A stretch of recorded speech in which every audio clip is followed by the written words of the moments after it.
முதல்ல இருந்து பண்ணு. என்னம்மா செய்யணும்? ஆ ஆ அங்க இருந்து சொல்லு.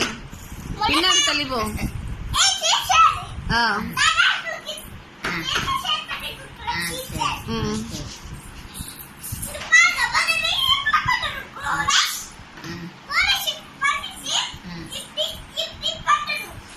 ஒரு இடத்துல நில்லுங்க.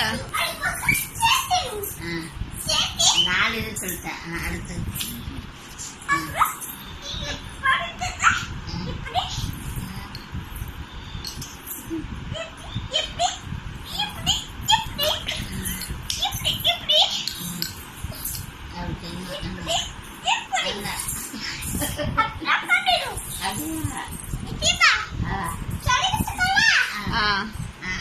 அதே மாதிரி செய்வோம். நம்ம நீனும் பார்த்து போ. நீ அதை தூக்கி செய். தூக்குமா.